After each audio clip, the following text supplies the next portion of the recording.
네, 우리 살아있는 하나님의 말씀 보겠습니다. 오늘은 마태복음 14장 말씀 보겠습니다. 마태복음 14장입니다.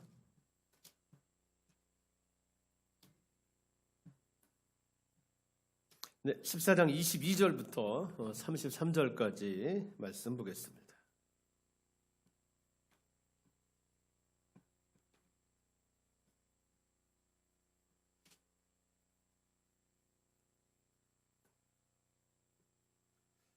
네, 14장 22절입니다.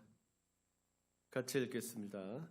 예수께서 즉시 제자들을 재촉하사 자기가 무리를 보내는 동안에 배를 타고 앞서 건너편으로 가게 하시고 무리를 보내신 후에 기도하러 따라 산에 올라가시니라. 저물매 거기 혼자 계시더니 배가 이미 육지에서 술이 나타나서 바람이 거스름으로 물결로 말미암아 고난을 당하더라. 25절입니다. 밤사경에 예수께서 바다 위로 걸어서 제자들에게 오시니 제자들이 그가 바다 위로 걸으심을 보고 놀라 유령이나 하며 무서워하여 소리를 지르거늘 예수께서 즉시 이르시되 안심하라 나니 두려워하지 말라. 베드로가 대답하여 이르되 주여 만일 주님이시거든 나를 명하사 물 위로 오라 하소서 하니 오라 하시니 베드로가 배에서 내려 물 위로 걸어서 예수께로 가되 바람을 보고 무서워 빠져가는지라 소리질러 이르되 주여 나를 구원하소서 하니 예수께서 즉시 손을 내밀어 그를 붙잡으시며 이르시되 믿음이 작은 자여 왜 의심하였느냐 하시고 배에 오르매 바람이 그치는지라. 배에 있는 사람들이 예수께 전하며 이르되 진실로 하나님의 아들이로소이다 하더라. 아멘. 네, 그리스도인들이 가장 많이 쓰는 말 중에 하나가 믿음입니다. 여러분들이 교회에 오시면 가장 많이 듣는 말이 믿음, 믿어라 라는 말입니다. 기독교 신앙에서 믿음은 신앙의 중심에 있습니다. 그러나 그러는 만큼 믿음에 대한 오해도 존재합니다. 각자 자기가 이해하고 있는 그 전제 위에서 자기 방식으로 믿음을 생각하기 때문입니다. 오늘 여러분 31절을 보면 예수님이 베드로에게 이렇게 말씀하십니다. 믿음이 작은 자여 왜 의심하였느냐 하면서 이야기하십니다. 오늘 본문은 우리에게 기독교의 믿음이 무엇인지를 말해주고 있습니다. 저는 오늘 본문을 가지고 우리가 가져야 하는 믿음의 내용이 기독교인으로서 우리가 어떤 믿음을 가져야 되는지를 오늘 여러분들에게 말씀드리려고 합니다. 제가 오늘 여러분에게 드릴 믿음은 제자의 자리를 지키는 믿음입니다. 그것이 기독교의 믿음이다. 오늘 그런 얘기를 한번 드려보겠습니다. 이런 본문은 예수님께서 바다 위를 걸으신 사건입니다. 마가복음과 요한복음에도 기록되어 있습니다. 자, 그런데 여러분 오늘 이 사건을 좀 보시면 예수님께서 바다 위를 걸은 사건은 예수님이 그냥 일으킨 게 아닙니다. 분명한 목적을 가지고 일으키신 사건입니다. 자, 우리 22절을 보겠습니다. 자, 한번 22절 보겠습니다. 시작. 자, 예수님이 이렇게 하십니다. 예수께서 즉시 제자들을 재촉하사 자기가 무리를 보내는 동안에 배를 타고 앞서 바다편으로 건너가게 하시고 무리를 보내신 후에 기도하러 따로 산에 올라가시니라. 여러분 정리 좀 해보겠습니다. 이 사건 앞에는 오병이어의 사건이 있었습니다. 그러니까 기적이 일어났죠. 자, 제자들이 여러분 기적의 현장에 있었습니다. 제자들은 거기를 떠나고 싶은 마음이 없었습니다. 계속 거기 있고 싶었습니다. 그런데 예수님이 즉시 제자들을 재촉합니다. 여러분 재촉하다는 말은 강제로 시킨다, 강요하다라는 뜻이 있어요. 자, 예수님은 지금 오병이어의 기적이 일어나서 거기를 떠나고 싶지 않은 제자들, 그들을 강제로 배를 타고 건너편으로 보냅니다. 그리고 자기는 따로 무리를 흩어보내고 기도하러 산에 올라가십니다. 그리고 배를 타고 있던 제자들에게 나타납니다. 이걸 보면 예수님의 이 행동, 즉시 제자들을 재촉해서 배를 타고 건너편으로 보내게 했던 이 행동은 예수님의 의도가 있는 행동이었습니다. 그러니까 이 즉시 재촉했다는 건 예수님 뭔가 뜻이 있어서 한 행동이라는 뜻입니다. 여러분, 왜 예수님은 오병이어의 기적이 끝난 뒤에 거기를 떠나지 않으려는, 거기 계속 있으려는 제자들을 즉시 재촉해서 강제로 베드로 이제 가, 절로 가라고, 요한, 야고보 절로 빨리 뱉어 가.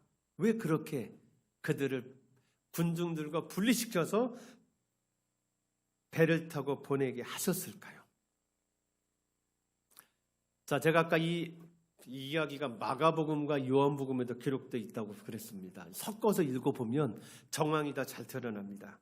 예수님이 그렇게 하신 이유, 첫째, 사람들이 예수님을 인류를 죄에서 구원하러 오신 왕이 아니라 유대인의 왕으로 알고 예수님을 왕으로 세우려 했기 때문입니다. 그러니까 사람들이 예수님을 제대로 알지 못했기 때문입니다. 예수님은 유대인의 왕으로 온 게 아니었습니다. 인류를 전체를 구원하러 오신 그러한 왕이셨습니다. 그래서 예수님은 제자들을 무리로부터 분리시켜 보내십니다. 둘째, 제자들의 마음이 둔해졌기 때문입니다. 자, 마가복음을 읽어보면 제자들은 조금 전에 오병이어의 기적을 체험합니다. 예수님이 얼마나 능력을 가진 존재인지를 깨닫습니다. 그런데 불과 한나절 만에 바다를 걸어오시는 예수님을 보고 놀랍니다. 오병이어의 기적을 일으킨 분이면 당연히 바다 위 걸을 수 있잖아요. 그런데 제자들은 그 예수님을 보고 놀랍니다. 마가복음에 심지어 예수님을 유령이라고까지 합니다. 이게 제자들이 가진 믿음의 수준입니다.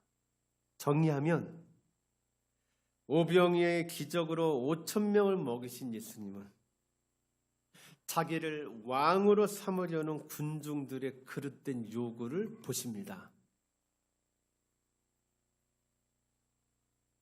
그리고 기적을 체험했지만 여전히 참 믿음은 없는 제자들을 바라보십니다.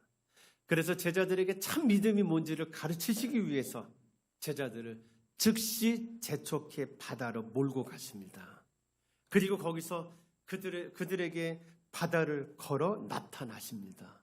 여러분, 제자들이 바다로 가게 된 것은 우연이 아니었습니다. 제자들에게 참 믿음이란 뭔지를 가르치시기 위한 예수님의 행동이었습니다. 예수님은 참 믿음을 가르치기 위해서 제자들을 즉시 재촉한 겁니다. 자, 그러면 여러분, 예수님이 제자들에게 가르치시려던 믿음, 진짜 기독교의 믿음, 제자의 믿음은 무엇일까요? 여러분, 27절을 보겠습니다. 자, 예수님이 바다를 걸어, 무리를 걸어 제자들에게 오십니다. 자, 배에 타고 있던 제자들이 굉장히 놀랍니다. 유령이라 무서워 소리도 지릅니다. 그때 예수님이 하신 말씀이 있습니다. 27절을 같이 읽어보겠습니다. 시작. 예수께서 즉시 이르시되 안심하라. 나니 두려워하지 말라. 여러분, 여기 보면 안심해라, 반대로 얘기하면 두려워 마라, 이렇게 되어 있습니다. 여러분, 참믿음이란 뭘까요? 안심하는 것입니다. 두려워하지 않는 것입니다. 예수님은 이것이 믿음이라, 이것이 너희가 가져야 될 믿음이다 라고 제자들에게 말하시려 하십니다. 여러분, 이 사건 전에 마가복음을 읽어보면 제자들은 전도 여행을 다녀왔습니다. 자, 둘씩 짝을 지어서 전도 여행을 다녀왔습니다. 그때 그들에게 많은 기적이 일어났습니다. 그래서 돌아와서 예수님께 막 흥이 나서 막 보고를 합니다. 예수님, 저희가 기도했더니 병자가 낫던데요, 귀신들이 쫓겨가던데요, 그렇게 보고를 합니다. 여러분, 그 사건 뒤에 뭐가 있었습니까? 오병이어의 기적도 있습니다.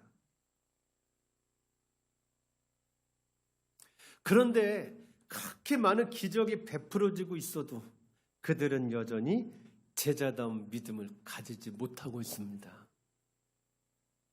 그들의 믿음은 여전히 자기들의 감정에 기반한 그러한 연약한 믿음이었습니다. 그들의 믿음은 예수님이 바다를 걸어오는 걸 보고 유령이나 놀라 소리치는 연약한 믿음이었습니다. 예수님은 제자들의 연약한 믿음을 고쳐주기를 바라셨습니다. 예수님은 오병이의 기적이 일어났을 때 여전히 자기들의 감정에 휩쓰이는 제자들의 연약한 믿음을 보셨습니다. 예수님은 그들의 연약한 믿음을 고쳐주기를 원하셨습니다. 그래서 오병이어의 기적 이후에 제자들을 즉시 재촉하셨습니다. 기적이 일어나는 현장에서 일시적인 감정의 흥분 상태에 빠져 기적이 일어난 현장을 떠나지 않으려 그들을 예수님은 재촉하십니다. 저기 기적이 일으킨 분이 우리 스승입니다. 제가 그분과 가장 가깝습니다. 제자들 그러지 않았겠습니까? 이게 뭐 떡을 나눠주면서 여러분 봤죠? 저분 제자입니다. 저분 제자입니까? 그럼요. 지금 2년째 따라다닙니다. 1년째 다니고 있습니다. 여러분 제자들이 얼마나 여러분 흥분 상태였겠습니까? 근데 예수님은 그들의 믿음이 연약한 믿음을 보셨습니다. 예수님은 그 기적의 현장을 자기들의 감정이 붕 뜨도록 만드는 그 현장을 떠나지 않는 그들을 재촉해서 강제로 바다 건너편으로 보내십니다. 그리고 풍랑을 만나게 하시고 그들이 허둥대고 있을 때 그들에게 나타나십니다. 그러면서 그들에게 제자가 가져야 하는 참 믿음이란 건 환경이 어떠하든지 제자로 있어야 하는 거라고. 참 믿음은 환경이 어떻게 변하든지 제자의 자리를 지키는 거라고 예수님은 지금 그의 제자들에게 말씀하고 계신 것입니다. 저는 오늘 이 이야기를 가지고 기독교의 믿음이 뭔지를 말씀드려보겠습니다. 보통 사람들이 이것을 믿음이라고 생각합니다. 첫째, 내가 원하는 것을 얻어내기 위해서 내가 만들어내야 하는 심리 상태. 긍정적이고 적극적인 사고방식. 믿습니까? 그럼요. 믿죠. 그럼 믿고 해. 자, 보통 사람들은 이것을 믿음이라고 생각합니다. 하나님으로부터 복을 받으려면 내가 만들어내야 하는 어떤 심리적 상태, 조건이라고 생각합니다. 이게 보통 우리 주변에 있는 믿음에 관한 정의입니다. 여러분, 제가 지금 말씀드린 이런 생각들 안에는 인간은 주님이 받으실 만한 믿음을 만들어낼 수 있다라는 인간에 대한 신뢰, 자신감이 깔려 있습니다. 내가 마음만 먹으면 믿음 만들어낼 수 있어 라는 생각이 깔려 있습니다. 그러나 인간은 믿음을 만들 수 없습니다. 이게 기독교 사상입니다. 인간은 하나님이 받으실 만한 믿음을 만들어낼 수 없습니다. 그래서 믿음은 하나님이 주셔야 하는 겁니다. 그래서 믿음은 선물입니다. 기독교의 믿음은 분명 내가 만들어내야 하는 어떤 태도를 가지고 있기는 합니다. 그러나 기독교의 믿음의 본질은 하나님이 주시는 것입니다. 기독교의 믿음은 하나님의 은혜로 거듭나서 예수님을 따르게 된 사람들, 그 사람들을 뭐라고 그럴까요? 제자라고 합니다. 제자들이 하나님의 뜻대로 이 세상에 살아갈 때 닥쳐오는 어려움과 핍박을 이기기 위해 하나님께서 그들의 마음에 심어주시는 것입니다. 기독교의 믿음은 예수님을 따르기 위해서 제자들이 하나님께 배워 내 것으로 온전히 소유해야 하는 하나님의 선물입니다. 참 믿음, 하나님께서 주시는 거고, 참 믿음, 오늘 예수님이 가르치신 것처럼 예수님께 배워서 내 것으로 삼아야 하는 것입니다. 참 믿음 뭘까요? 하면 될 수 있다가 아니라 스승이신 예수 그리스도를 제자로서 따르다가 환경의 변화가 왔을 때도 예수의 제자의 믿음을 포기할까라는 마음이 왔을 때도 제자의 자리를 지키며 도망하지 않는 신앙의 태도입니다. 환경이 어떠하든지 예수님의 제자 살기를 포기하지 않는 그 굳센 마음입니다. 여러분, 이 복음서가 기록됐을 당시에 네 개가 있죠. 기독교인들은 로마의 극심한 핍박 아래 있었습니다. 성도가 된다는 건 예수의 제자가 된다는 것을 뜻했습니다. 복음서를 쓴 제자들은 각자 자기의 시각에서 예수님의 일생을 조명했습니다. 그래서 복음서가 4개입니다. 예수님에 대한 얘기를 각자 자기의 관점에서 하고 있죠. 그래서 조금씩 여러분 강조점이 다릅니다. 그러나 이 사복음서가 하나같이 말하는 건 참 믿음이란 박해를 두려워하지 않는 것이다. 예수의 제자로 살기 위해 대가를 지불하는 것이다 라고 말하고 있습니다. 모든 복음서는 삶의 악조건과 핍박이 다가와 예수 그리스도의 제자로 참된 삶을 살아가려는 자기를 위협할 때 제자의 자리에서 도망하지 않는 게 믿음이다. 그 믿음이 바로 제자도다 라고 말하고 있는 것입니다. 그 제자도를 가져라 라고 권면하고 있는 거죠. 그러니까 성도 여러분, 저는 여러분들이 긍정적 사고방식, 하나님께 내가 원하는 것을 얻어내기 위한 어떤 조건으로서의 믿음이 아니라 예수 제자의 자리를 지켜내는 그러한 면에서의 믿음을 가지실 수 있기를 축복합니다. 환경이 어떻게 달라지든지 예수의 자리를 지키는 것이 당신들의 믿음이 될 수 있기를 바랍니다. 여러분, 그러려면 어떻게 해야 될까요? 아까 예수님은 제자들에게 믿음을 이렇게 가르쳐 주셨습니다. 조금 오병이의 기적이 있을 때는 흥분 상태에 있다가 바다에서 고난을 만나서 곧바로 두려움에 빠져서 덜덜 떨고 예수님을 유령이라고 무서워 소리 지르는 그들에게 이렇게 얘기하셨습니다. 안심하라, 두려워 말라라고 얘기하셨습니다. 여러분, 참 믿음이 뭘까요? 두려워하지 않는 것입니다. 여러분, 두려워하지 말라라는 말 신약에 굉장히 많이 나옵니다. 부활 후에 예수님의 부활을 의심하는 제자들에게 나타나신 예수님이 하신 첫 번째 말도 두려워 말라였습니다. 여러분, 제자의 믿음이 뭘까요? 여러분이 예수님께 배워야 되는 믿음이 뭘까요? 하나님께 배워야 되는 믿음이 뭘까요? 두려워하지 않는 것입니다. 왜 우리는 두려워하지 말아야 할까요? 우리는 하나님의 사랑을 입었습니다. 우리는 하나님의 보호 아래 있습니다. 우리는 이미 최후 승리에 대한 약속을 가졌습니다. 우리는 이미 천국 안에서의 삶을 이 땅에서부터 시작하고 있습니다. 예수님, 내가 안에 있다는 걸 기억할 때 여기서부터 이미 천국입니다. 이것이 진정한 의미에서의 예수 천당, 영생의 개념입니다. 우리가 이 땅에 있는 궁극적인 이유, 상황이 변하더라도 제자의 자리를 지키고 물러서지 않는 것입니다. 우리가 교회 다니는 이유, 수시로 변하는 자기 감정에 근거를 둔 신앙이 아니라 하나님의 말씀에 근거를 둔 신앙으로 살기 위해서입니다. 예수님의 제자로서 예수 그리스도를 따라야 하는 삶의 자리에서 도망하지 않는 것, 그래서 계속 믿음을 배워가는 것, 더욱 큰 믿음으로 자라가는 것, 이것이 바로 지금 우리가 여기에 있는 이유입니다. 성도 여러분, 예수의 제자로 살아보십시오. 여러분들이 예수의 제자로 살아가시기를 축복합니다. 그러면 여러분은 반드시 실패합니다. 그러나 여러분, 그 믿음의 자리에서 여러분이 하나님을 만나는, 예수님을 따르는 그 자리에서 계속 믿음으로 살아가실 수 있기를 바랍니다. 전 여러분들에게 제자의 자리를 지키라고 했습니다. 실패하지 말라는 말이 아닙니다.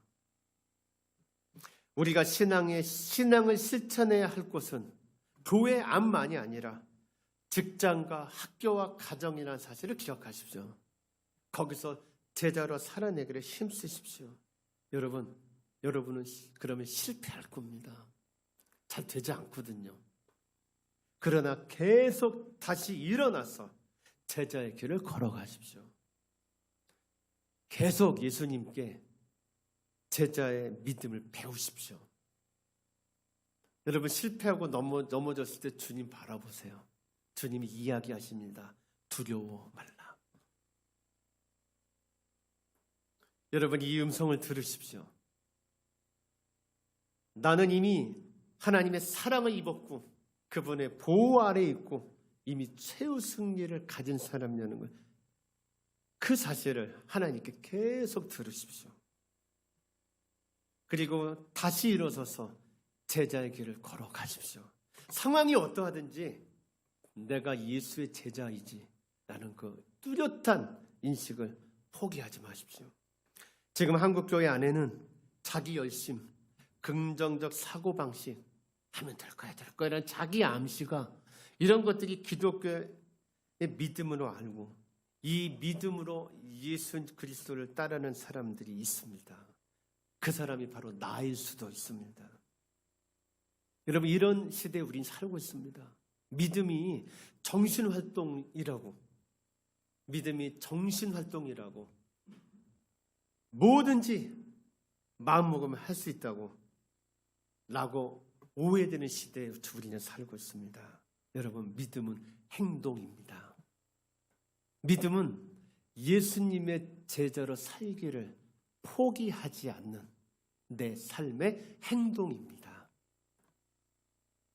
믿음은 정신활동이 아니라 하나님에 대한 순종입니다.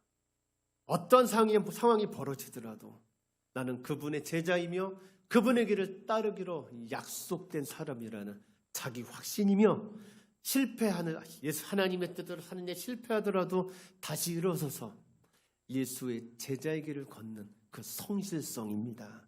우리 드림교회 성도 여러분,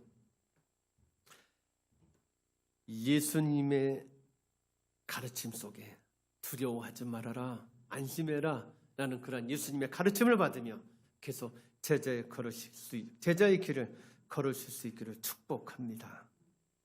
우리가 제자의 길을 따르려는 마음으로 기도할 때 성령께서 우리에게 강하고 굳센 믿음을 가르치실 것입니다. 그리고 우리는 세상을 두려워하기보다 하나님의 뜻을 따라 사는 예수 그리스도의 제자들이 될 것입니다. 여러분 믿음을 구하십시오. 하나님께 믿음을 달라고 간구하십시오. 저는 또 이야기합니다. 인간은 참 믿음을 만들어낼 수 없습니다. 그러니 믿음을 구하세요. 우리가 무슨 믿음을 구할 것이며 무슨 믿음을 찾을 것입니까? 예수님의 뒤를 따라 걷는 제자의 믿음입니다. 예수 그리스도의 약속을 믿고 말씀대로 살아봅시다. 삶의 우선순위가 분명한 인생이 되어봅시다.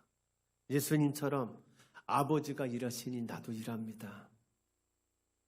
그렇게 말하면서 하나님의 뒤를 따르는 예수의 제자로 살아봅시다. 우리가 이 믿음을 하나님께 구하고 이 믿음을 계속 배워가며 걸어갈 때 하나님께서는 실패만 하는 것 같은 우리를 쓰셔서 이 땅에 당신의 영광을 드러내시게 될 것입니다. 우리 주님께 성도 여러분, 당신은 누구입니까? 예수의 제자입니다. 제자의 자리를 지키는 그 믿음으로, 예수님의 제자가 되어 그분의 뒤를 따르는 믿음으로, 실패하더라도 다시 일어서서 예수님의 제자로 살아가는 그 믿음으로, 당신의 인생이 끝나는 그날까지 믿음의 경주를 계속하는 예수님의 제자들이 되시기를 축복합니다. 기도하겠습니다. 하나님, 저희들을 예수님의 제자로 불러주시니 감사합니다. 하나님, 상황이 어떻게 변하더라도, 상황이 어떻게 달라지더라도 예수님의 제자로 살아가는 일을 포기하지 않는 저희들이 되게 하여 주시옵소서. 하나님께 믿음을 배워가며 하나님께 믿음을 배우며 더욱 예수의 제자로 성장하는 저희들이 되게 하여 주시옵소서. 우리를 구원해 주신 예수 그리스도의 이름으로 기도드립니다.